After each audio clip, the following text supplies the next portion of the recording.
ಎಲ್ರಿಗೂ ನಮಸ್ಕಾರ. ನಾನು ಚೆನ್ನಾಗಿದ್ದೀನಿ, ನೀವೆಲ್ಲರೂ ಚೆನ್ನಾಗಿದ್ದೀರಾ ಅಂತ ತಿಳ್ಕೊಂಡಿದ್ದೀನಿ. ಯಾರೆಲ್ಲ ನನ್ನ ಚಾನಲ್ ನೋಡ್ತಿದ್ದೀರಾ ದಯವಿಟ್ಟು ಸಬ್ಸ್ಕ್ರೈಬ್ ಮಾಡಿ, ಒಂದು ಲೈಕ್ ಕೊಡಿ. ಬನ್ನಿ ಇವತ್ತಿನ ವ್ಲಾಗ್ ಸ್ಟಾರ್ಟ್ ಮಾಡೋಣ. ಈ ಬೇಸಿಗೆ ಟೈಮಲ್ಲಿ ನಾವು ಗಿಡಗಳನ್ನ ಯಾವ ರೀತಿ ಕಾಪಾಡ್ಕೊಳ್ಳೋದು ಅನ್ನೋದ್ರ ಬಗ್ಗೆ ನಾನು ತಿಳಿಸ್ತಾ ಇದ್ದೀನಿ. ಅದರಲ್ಲೂ ಇವಾಗ ಬೇಸಿಗೆ ಟೈಮಲ್ಲಂತೂ ತುಂಬಾ ಬಿಸಿಲಿರುತ್ತೆ. ಗಿಡಗಳಿಗೆ ತುಂಬ ಬಿಸಿಲಾದರೆ ತಡ್ಕೊಳ್ಳೋ ಶಕ್ತಿನೂ ಇರೋದಿಲ್ಲ, ಬೇಗನೆ ಒಣಗೋಗುತ್ತೆ. ಹಾಗಾಗಿ ನಾವು ಗಿಡಗಳಿಗೆ ಯಾವ ಥರ ಮಲ್ಚಿಂಗ್ ಮಾಡಬೇಕು ಮತ್ತು ಆ ಗಿಡಗಳನ್ನ ನಾವು ಯಾವ ರೀತಿ ಈ ಉರಿ ಬಿಸಿಲಿಂದ ಕಾಪಾಡ್ಕೋಬೇಕು ಅನ್ನೋದ್ರ ಬಗ್ಗೆ ನಾನಿವತ್ತು ತಿಳಿಸ್ತಾ ಇದ್ದೀನಿ. ಅದರಲ್ಲೂ ತುಂಬ ಚಿಕ್ಕ ಚಿಕ್ಕ ಗಿಡಗಳಂತೂ ಈ ಬೇಸಿಗೆಗಂತೂ ತುಂಬ ಬಿಸಿಲಿಗೆ ತಡೆಯೋದೇ ಇಲ್ಲ, ಬೇಗನೆ ಒಣಗೋಗುತ್ತೆ ಮತ್ತು ಹಾಳಾಗೂ ಹೋಗುತ್ತೆ. ಅಂಥ ಗಿಡಗಳನ್ನ ನಾವು ಯಾವ ರೀತಿ ಬದುಕಿಸ್ಕೋಬೇಕು ಮತ್ತು ನಮ್ಮ ಗಾರ್ಡನ್ನ ಈ ಬಿಸಿಲಿಂದ ಹೇಗೆ ಉಳಿಸ್ಕೋಬೇಕು ಅಂತ ನೋಡೋಣ. ಇಷ್ಟು ಚೆನ್ನಾಗಿರೋ ಹೂವಿನ ಗಿಡಗಳನ್ನೆಲ್ಲ ಕಳ್ಕೊಳೋದಕ್ಕೆ ಯಾರಿಗೆ ತಾನೇ ಮನಸ್ಸು ಬರುತ್ತೆ ಹೇಳಿ. ನಾನು ಅದಕ್ಕೆ ಇವತ್ತು ಯಾವ ರೀತಿ ಮಲ್ಚಿಂಗ್ ಮಾಡೋದು ಅಂತ ತೋರಿಸ್ತಾ ಇದ್ದೀನಿ ನೋಡಿ. ಇವಾಗ ಹೆಂಗೂ ಮನೆಗಳಲ್ಲಿ ತೆಂಗಿನಕಾಯಿ ತಂದಿರ್ತೀವಿ, ಅದನ್ನು ಸುಳಿತೀವಲ್ವ ತೆಂಗಿನಕಾಯಿನ. ಆ ತೆಂಗಿನಕಾಯಿ ನಾರಿಂದ ನೀವು ಈ ಥರನಾದರೂ ಮಲ್ಚಿಂಗ್ ಮಾಡ್ಬೋದು ನೋಡಿ. ನಾನು ತೋರಿಸ್ತಿದ್ದೀನಲ್ಲ, ಈ ಥರ ಗಿಡಗಳಿಗೆ ಮಲ್ಚಿಂಗ್ ಮಾಡಿದ್ರೂ ನಾವು ಯಾವುದೇ ರೀತಿ ನೀರು ಹಾಕೋದಕ್ಕೂ ತೊಂದರೆ ಆಗೋದಿಲ್ಲ. ಈ ಥರ ಮಾಡ್ಕೋಬೋದು. ನಿಮಗೆ ಯಾವುದು ಇರುತ್ತೆ ನಿಮ್ಮ ಮನೆಯಲ್ಲಿ ಅದು ತೆಂಗಿನ ನಾರಾದರೂ ಸರಿ, ಮತ್ತು ಒಣಗಿರೋ ಎಲೆ. ಈಗ ಕಲ್ಲಂಗಡಿ ಹಣ್ಣು ತರ್ತೀವಿ, ಅದು ಕಲ್ಲಂಗಡಿ ಹಣ್ಣು ತಿಂದ್ಬಿಟ್ಟು ಆ ಸಿಪ್ಪೆನ ಬಿಸಾಕ್ತೀವಿ. ಆ ಸಿಪ್ಪೆಯಿಂದನೂ ಸಹ ನಾವು ಮಲ್ಚಿಂಗ್ ಮಾಡ್ಕೋಬೋದು.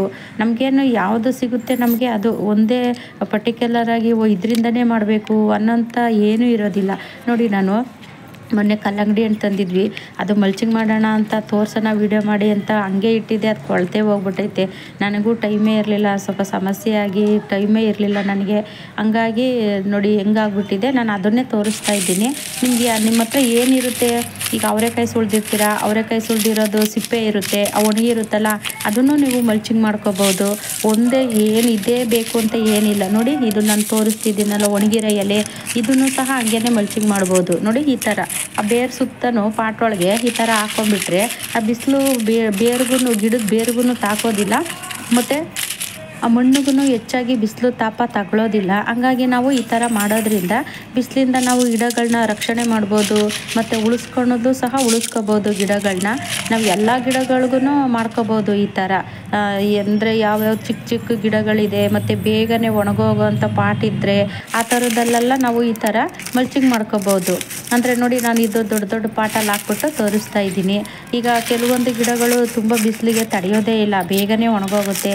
ಅಂಥ ಗಿಡಗಳಿಗೆ ನಾವು ಈ ಥರ ಮಲ್ಚಿಂಗ್ ಮಾಡೋದ್ರಿಂದ ಗಿಡನೂ ಹೆಲ್ದಿಯಾಗೂ ಇರ್ತದೆ, ಮತ್ತು ಬಿಸಿಲು ತಾಪಮಾನದಿಂದನೂ ನಾವು ರಕ್ಷಣೆ ಮಾಡ್ಬೋದು.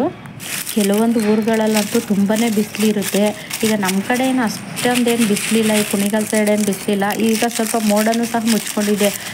ಇದು ಯುಗಾದಿ ಹಿಂದೆ ಮುಂದೆ ಮಳೆ ಆಗುತ್ತೆ ಅಂತಲೂ ಹೇಳ್ತಾರಲ್ಲ, ಹಾಗೆ ಮಳೆ ಬರ್ಬೋದು ಅನಿಸುತ್ತೆ. ಸ್ವಲ್ಪ ಮೋಡನೂ ಇದೆ. ನಾನು ಅಂದರೆ ನಿಮಗೆ ತೋರಿಸ್ತಾ ಇದ್ದೀನಿ ಈ ಥರ ಮಲ್ಚಿಂಗ್ ಮಾಡ್ಬೋದು ಅಂತ ನೋಡಿ. ನಾನು ಸುಮಾರು ಪಾಟ್ಗೆಲ್ಲ ಮಾಡಿದ್ದೀನಿ, ಹಂಗಾಗಿ ನಿಮಗೂ ಸಹ ತೋರಿಸ್ತಾ ಇದ್ದೀನಿ. ಅಂದರೆ ನನಗೆ ಯಾವ್ದು ಸಿಗುತ್ತೆ ಅದು, ನನಗೆ ಇದೇ ಬೇಕು ಅಂತ ಏನಿಲ್ಲ. ಹಣ್ಣಿನ ಸಿಪ್ಪೆಗಳಾಗ್ಬೋದು, ಅವರೆಕಾಯಿ ಸಿಪ್ಪೆ ಆಗ್ಬೋದು, ಈ ಥರ ಒಣಗಿರೋ ಎಲೆ, ಮತ್ತು ತೆಂಗಿನಕಾಯಿ ಸುಳಿದಿರ್ತೀವಲ್ಲ ಅದರಿಂದ ನಾರು. ನಿಮ್ಗೆ ಇದು ಯಾವುದೂ ಇಲ್ಲ ಅಂತ ಅಂದರೆ ಈ ಕೊಕೋಪಿಟ್ ಇರುತ್ತೆ ನೋಡಿ, ಆ ಕೊಕೋಪಿಟ್ಟನ್ನು ಸಹ ನೀವು ಹಾಕೋಬೋದು. ಯಾಕೆಂದರೆ ಅದರಲ್ಲಿ ನೀರನ್ನು ಹಿಡಿದಿಟ್ಕೊಳ್ಳೋ ಅಂಥ ಶಕ್ತಿ ಇರೋದ್ರಿಂದ ಅದು ತುಂಬ ತೇವಾಂಶನೂ ಇರುತ್ತೆ, ಮಣ್ಣು ಸ್ವಲ್ಪ ತೇವಾಂಶ ಇರುತ್ತೆ. ಬಿಸಿಲಿಗೆ ಅಷ್ಟೊಂದು ಏನು ಇದು ಆಗೋದಿಲ್ಲ. ನಮ್ಮ ಮನೆ ಹತ್ರ ತುಂಬ ಸೌಂಡುಗಳು, ಏನು ಮಾಡೋಕ್ಕಾಗೋದಿಲ್ಲ ವಾಯ್ಸ್ ಕೊಡಬೇಕಾದ್ರೆ. ಮಲ್ಚಿಂಗ್ ಎಲ್ಲ ಮಾಡಿದ್ದಾಯಿತು. ಇನ್ನು ನಾವು ಗಿಡಗಳಿಗೆ ನೀರು ಒಂದೊಂದು ಟೈಮ್ ನಾವು ನೀರು ಹಾಕೋಕ್ಕಾಗೋದಿಲ್ಲ ಅಂದಾಗ ನೀವು ಏನು ಮಾಡಬೇಕು ಅಂದರೆ ದೊಡ್ಡ ದೊಡ್ಡ ಪಾಟಲ್ಲಿ ಈ ಥರ ಒಂದು ಬಾಟ್ಲು ತೊಗೊಳ್ಳಿ. ಆ ಬಾಟ್ಲಿಗೆ ಅದು ಮುಚ್ಚಳ ಇರುತ್ತಲ್ಲ, ಆ ಮುಚ್ಚಳದಲ್ಲಿ ಸೂಜಿನ ಸ್ಟೌವಲ್ಲಿ ಕಾಯಿಸ್ಬಿಟ್ಟು ಸಣ್ಣ ಸಣ್ಣದಾಗಿ ಹೋಲ್ ಮಾಡಿ ನೋಡಿ. ಅಲ್ಲಿ ತೋರಿಸ್ತಿದ್ದೀನಿ ನೋಡಿ. ನಾನು ಈ ಥರ ಹೋಲ್ ಮಾಡಿಬಿಟ್ಟು ನೀರು ತುಂಬಿಸ್ಬಿಟ್ಟು ಈ ಥರ ಇಟ್ಟರೆ ಅದು ಡ್ರಾಪ್ ಬೀಳ್ತಾನೇ ಇರುತ್ತೆ ನೀರು.